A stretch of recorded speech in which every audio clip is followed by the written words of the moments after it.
Assalamualaikum warahmatullahi wabarakatuh. Selamat sore mahasiswi semester 5 yang mengikuti perkuliahan perkembangan seni anak usia dini, yang mana pada hari ini adalah pertemuan ke-12 yang materinya adalah implementasi strategi pendidikan seni anak usia dini. Sebelumnya saya ingin menyapa ibu-ibu semuanya, bagaimana kabarnya hari ini? Mudah-mudahan selalu diberi kesehatan dan diberi kemudahan dalam menjalani rutinitas sehari-hari. Oke, kita langsung masuk saja untuk materi hari ini. Yang akan kita bahas adalah implementasi strategi pendidikan seni anak usia dini.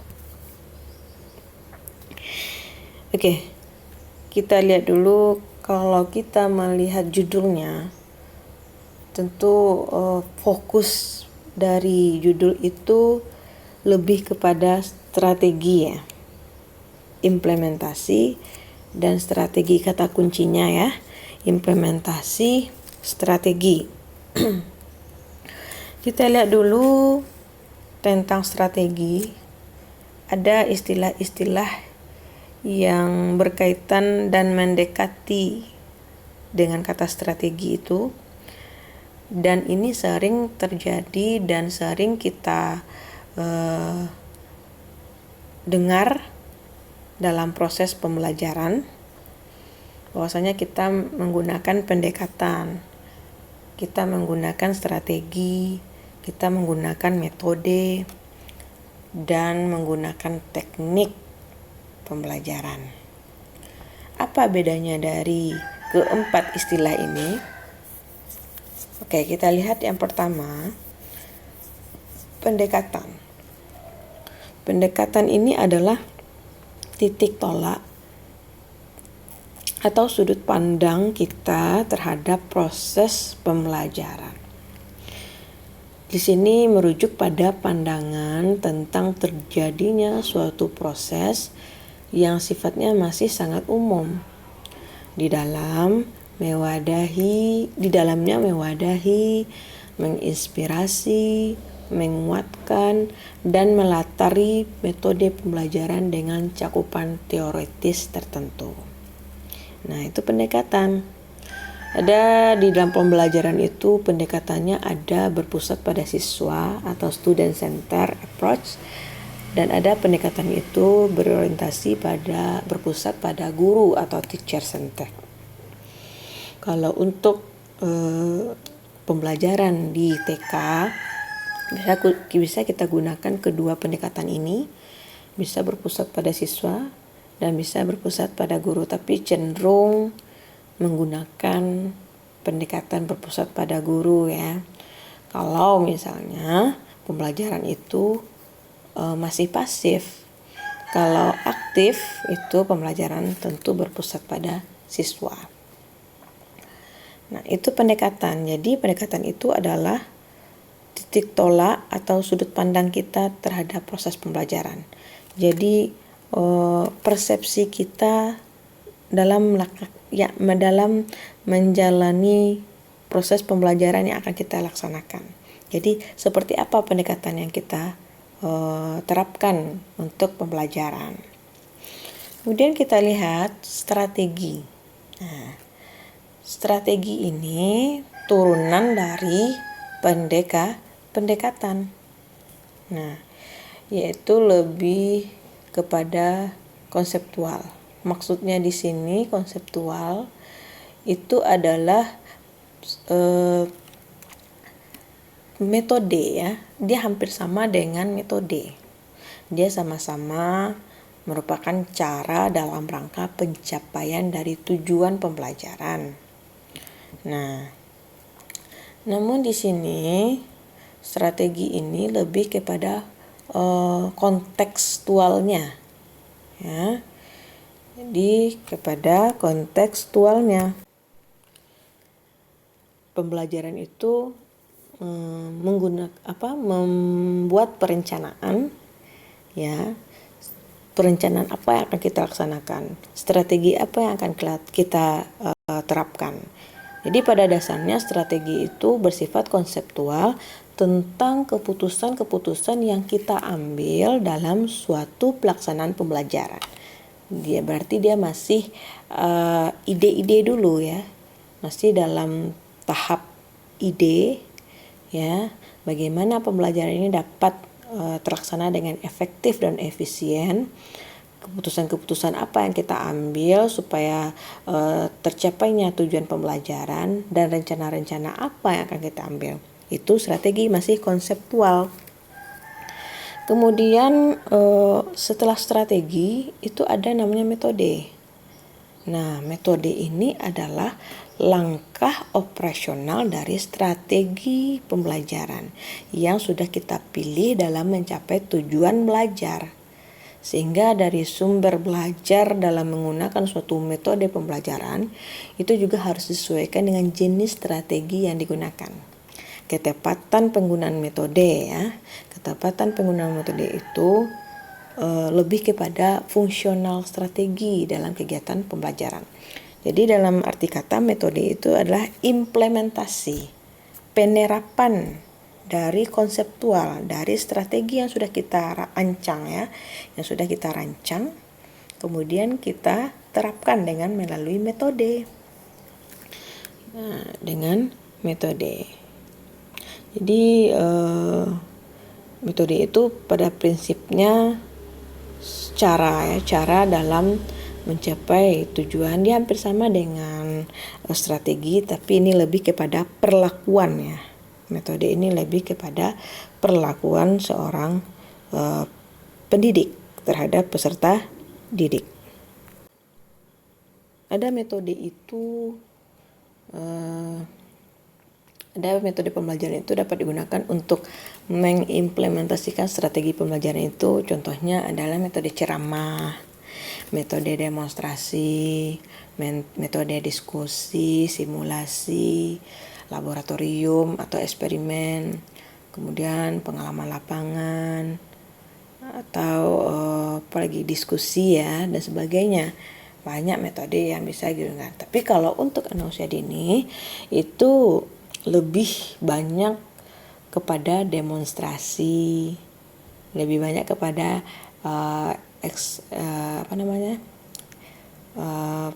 simulasi misalnya, ya. Diskusi mungkin itu levelnya sudah belum bisa diterapkan untuk anak usia dini, tapi lebih kepada perlakuan demonstrasi untuk mengeksplor dirinya, untuk mengetahui apa yang kita ajarkan, ya, apa yang kita bimbing untuknya. Kemudian setelah metode itu ada istilah teknik pembelajaran. Teknik pembelajaran ini dilakukan itu dalam mengimplementasikan suatu metode secara spesifik. Jadi menerapkan metode, ya, secara spesifik, secara khusus.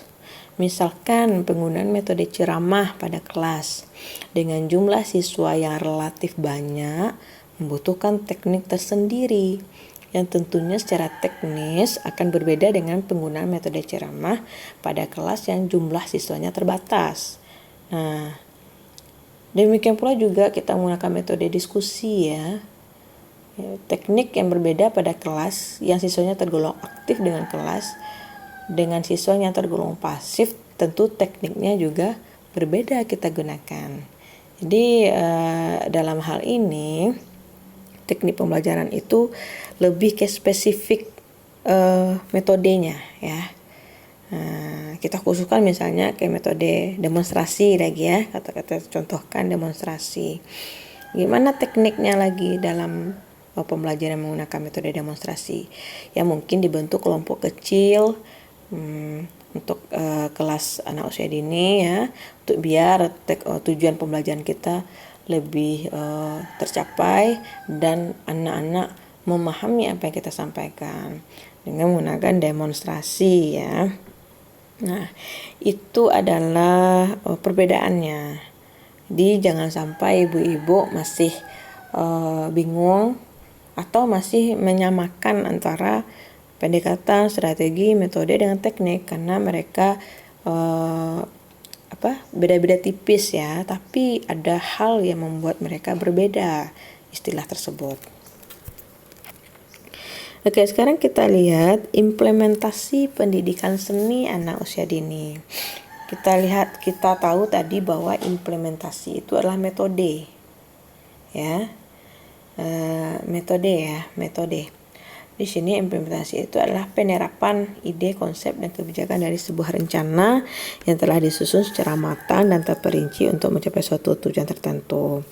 Kemudian pendidikan seni. Nah, pendidikan seni ini menurut Dewantara itu daya upaya untuk memajukan pertumbuhan budi pekerti dalam kurung karakter anak, kemudian pikiran atau intelektual, agar anak dapat memajukan kesempurnaan hidup dan selaras bagi penghidupan yang kita didik selaras dengan dunianya. Kalau kita kaitkan dengan pendidikan seni, berarti anak merupakan salah satu upaya untuk menggali kemampuan dasar dan potensi anak. Kemudian menurut pekerti ya, pendidikan seni itu salah satu upaya untuk menggali kemampuan dasar dan potensi anak sebagai media ekspresi diri, komunikasi, bermain, menyalurkan minat bakat anak tersebut. Kemudian menurut Dewantara ya, dalam Kamaril seni, seorang anak dilatih keharusan budi karena seni mengolah kepekaan anak terhadap alam sekitar dan hal-hal yang berkaitan dengan keindahan. Jadi seni itu lebih kepada pembentukan karakter anak ya, melalui aktivitas-aktivitas seni yang tentunya dengan media ekspresi diri, bisa dengan media bermain, dan tentunya dapat menyalurkan minat bakat. Nah, kemudian kita lihat di dalam pendidikan seni itu ada hal-hal atau bagian-bagian dari seni, dan ini dikaitkan dengan tujuan pembelajaran secara taksonomi ya. Ada pendidikan seni tari, pendidikan seni musik atau bernyanyi, ada seni drama, ada seni rupa. Dari keempat seni ini tentu kawasan pembelajaran itu difokuskan untuk pengembangan kognitif, afektif, dan psikomotor. Yang mana dari keempat cabang seni ini, yang pertama harus mencapai kawasan kognitif, yang mana kawasan mencapai tujuan pembelajaran yang berkenaan dengan proses mental yang berawal dari tingkat pengetahuan.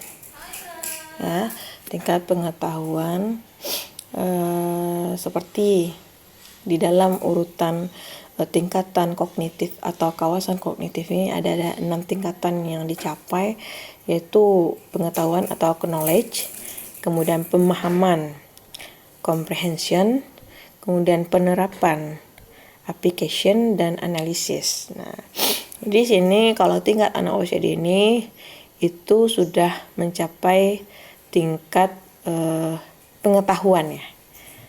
Karena anak kalau dalam penyusunan sebuah silabus itu C1, tingkat pengetahuan. Nah, anak-anak itu relatif untuk mengenal dulu, mengetahui. Nah, kalau untuk pemahaman itu sudah mulai ke tahap SD.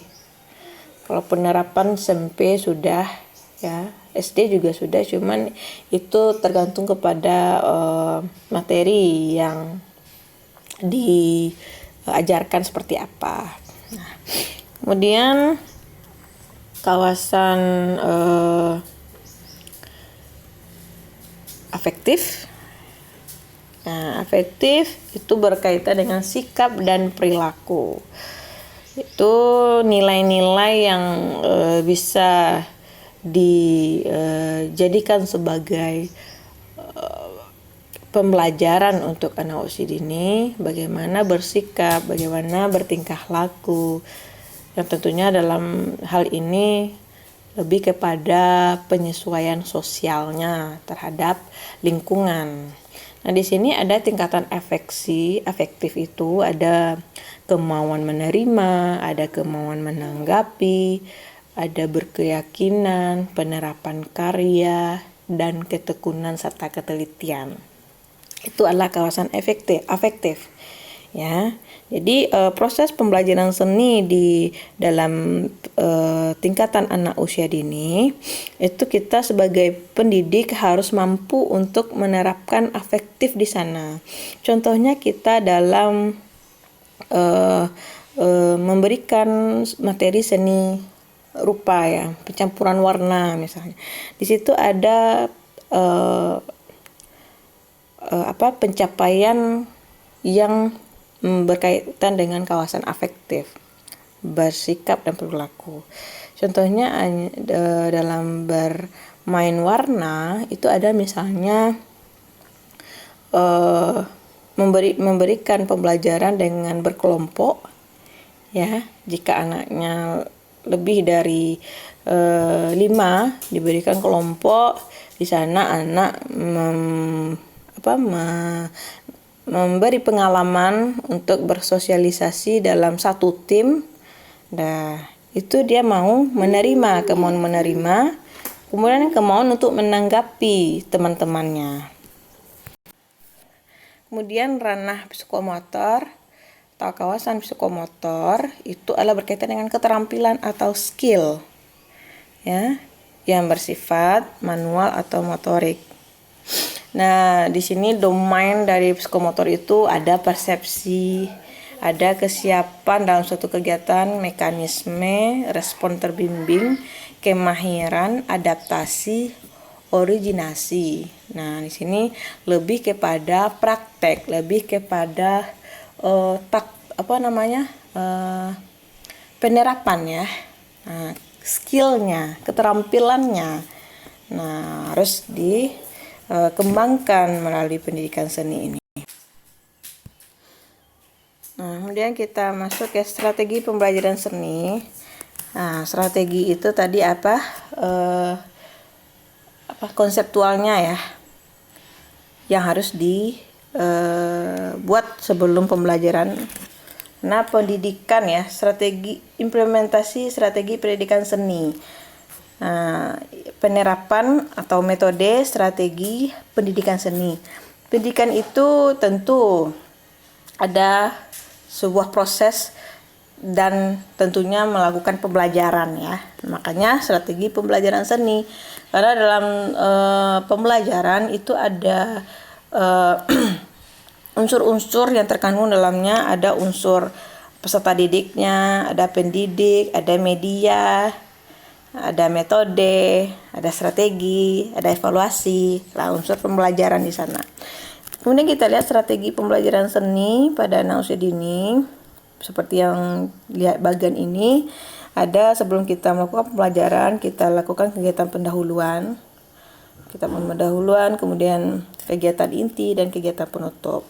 Biasanya dalam pembelajaran anak usia dini itu pembelajaran yang menyenangkan, pembelajaran yang mengasyikkan, pembelajaran yang memberikan pengalaman untuk anak usia dini, bukan hanya sekedar memberikan pengetahuan, tapi anak usia dini itu lebih kepada pengalaman.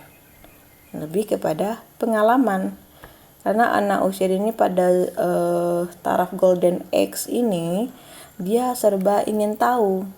Ya, dia ingin tahu seperti apa yang harus suatu makna yang dia respon. Nah, itu tentu memahami suatu hal itu dengan pengalaman. Jadi ada juga guru atau pendidik itu memberikan ice breaking ya sebelum melakukan kegiatan inti yang menyenangkan.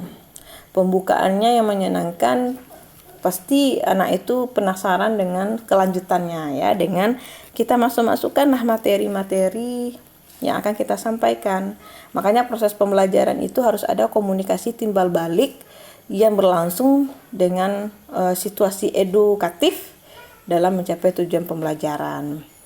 Jadi antara guru dan siswa itu adalah dua komponen yang tidak bisa dipisahkan dan harus terjalin interaksi yang saling menunjang ya, agar hasil belajar siswa dapat tercapai secara optimal.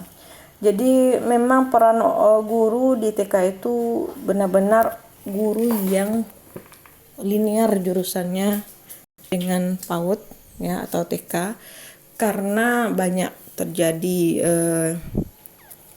kasus juga ya, dia tamatan biologi misalnya atau tamatan matematika mengajar di TK.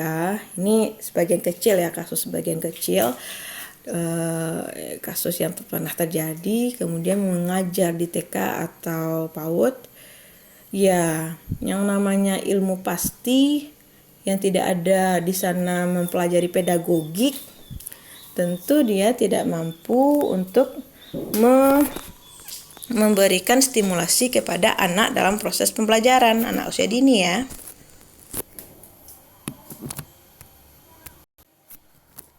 Nah, jadi perkembangan anak usia dini itu dia belum paham, karena yang diajarkan semasa kuliahnya juga berbeda.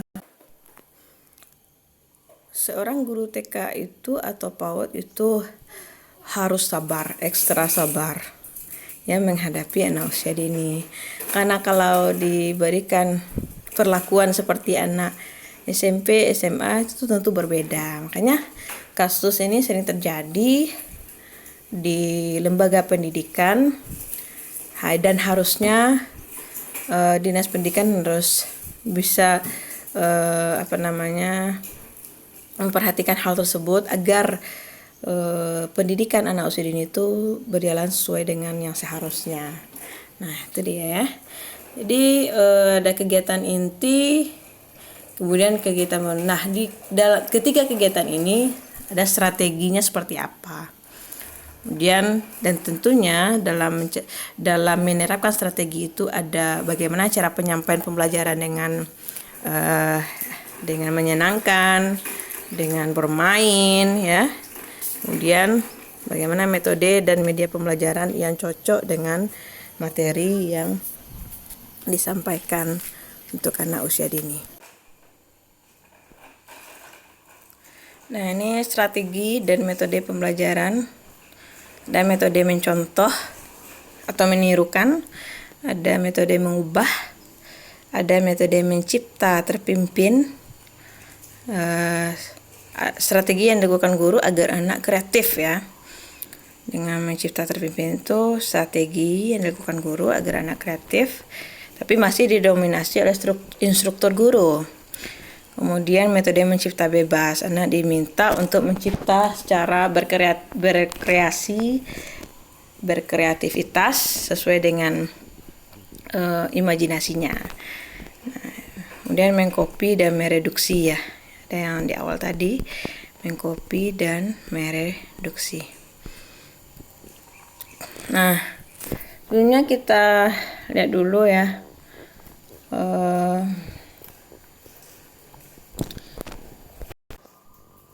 Saya contohkan dalam kegiatan seni bernyanyi, strategi apa yang dilakukan. Tahap awalnya adalah melakukan kegiatan pendahuluan. Kegiatan dimulai dengan pemanasan fisik ringan, seperti pemanasan pernafasan perut atau diafragma. Ini khusus kepada seni bernyanyi ya, seni vokal. Pada bernyanyi, pemanasan fisik, pemanasan pernafasan perut ya. Kemudian melakukan pemanasan notasi, itu solemnisasi ya, do, re, mi, fa, sol, la, si, do. Kemudian itu kegiatan pendahuluan. Kemudian tahap pembelajaran atau kegiatan inti yang dilakukan adalah dengan cara belajar sebuah lagu anak. Lagu yang sederhana saja.